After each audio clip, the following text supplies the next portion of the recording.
Hello student, इससे पहले वाले लेक्चर्स में मैंने आपको मियोसिस फर्स्ट और मियोसिस सेकंड के बारे में बताया था। देखो बच्चों, मियोसिस इसलिए महत्वपूर्ण है कि इसके कारण हमारे गुणसूत्रों की संख्या जो कि द्विगुणित होती है वो आगे पुत्री कोशिकाओं में अगुणित हो जाती है और उसके फलस्वरूप युग्मकों का निर्माण होता है।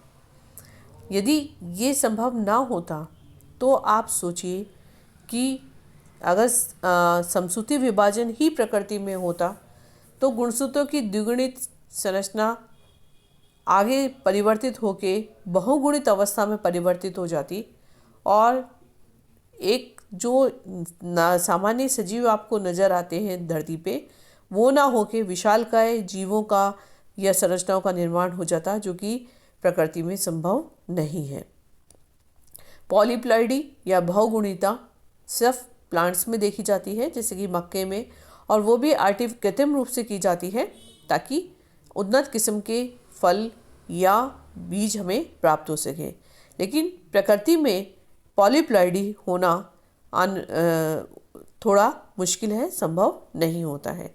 तो एक तरीके से पॉलीप्लॉइडी को रोकने के लिए मियोसिस प्रकृति में उपस्थित होता है और ये सभी हमारी युग्मक कोशिकाओं को बनाने के लिए हमेशा जर्म सेल्स के अंदर, प्राइमोर्डियल जर्म सेल्स के अंदर होता है, चाहे वो प्लांट्स हो चाहे वो एनिमल्स हो।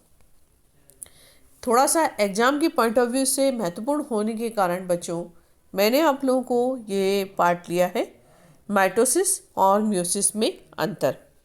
देखो, माइटोसिस कोशिका एक बार विभाजित होती है और मियोसिस के अंदर कोशिका 2 बार विभाजित होती है, जैसा कि मैंने आपको बताया था, मियोसिस फर्स्ट और मियोसिस सेकंड। माइटोसिस केवल सोमेटिक सेल्स यानी कि कई कोशिकाओं में होता है, जबकि ये जर्म कोशिकाओं में पाया जाता है। अलैंगिक व लैंगिक प्रजनन करने वाले दोनों प्राणियों में माइटोसिस पाया जाता है, लेकिन मियोसिस केवल लैंगिक प्रजनन अर्थात सेक्सुअल रिप्रोडक्शन करने वालों में पाया जाता है। इंटरफेज फर्स्ट में डीएनए प्रतिलिपिकरण होता है। यहाँ मियोसिस में इंटरफेज फर्स्ट में डीएनए प्रतिलिपिकरण होता है, डुप्लीकेशन होता है, लेकिन इंटरफेज सेकंड में नहीं होता और इसीलिए इस प्रावस्था को इंटरकाइनेसिस कहा जाता है। प्रोफेज अवस्था अल्प समय वाली होती है माइटोसिस में, लेकिन मियोसिस में यही प्रोफेज प्रावस्था बहुत लंबी होती है। और प्रोफेज मियोसिस के अंदर लैप्टोटीन, जाइगोटीन, पैक्टिन, डिप्लोटीन और डायकाइनेसिस अवस्था में वर्गीकृत होती है।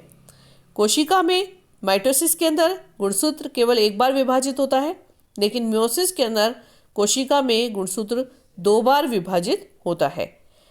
माइटोसिस के अंदर सूत्र युग्मन यानी कि सिनेप्सिस की क्रिया नहीं होती, जबकि मियोसिस के अंदर समजात गुणसूत्रों में सूत्र युग्मन की क्रिया होती है।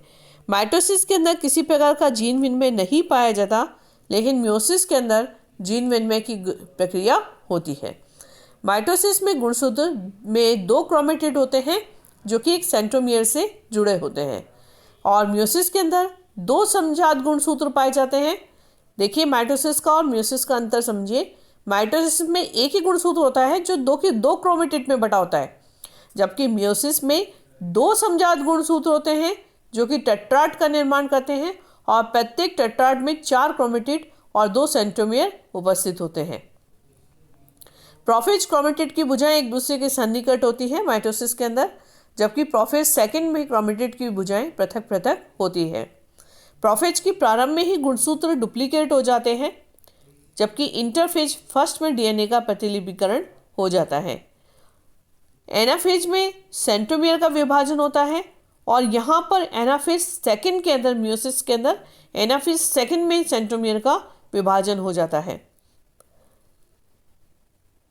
एनाफेज के दौरान माइटोसिस में गुणसूत्र साथ साथ पृथक होते हैं और मियोसिस में एनाफेज के अंदर पहले छोटे गुणसूत्र पृथक होते हैं, जबकि लंबे गुणसूत्र बाद में पृथक होते हैं।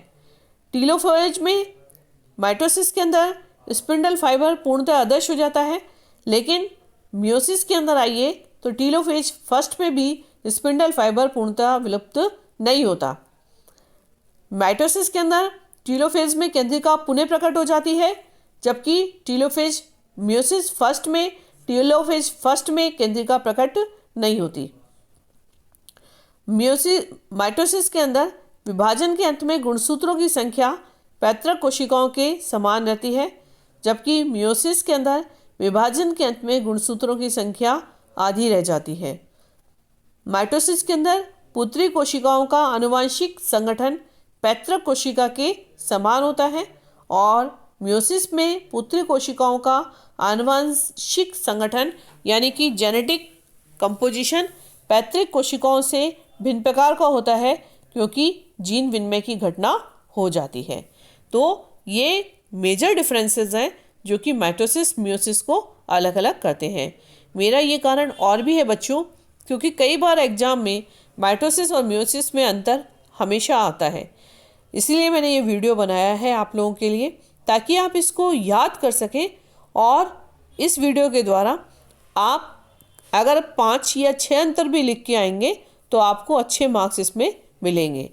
तो प्लीज़ आप ध्यान से इन लक्षणों को याद करिए और माइटोसिस मियोसिस में अंतर अक्सर करके कई बार एग्जाम्स में पूछा जाता है।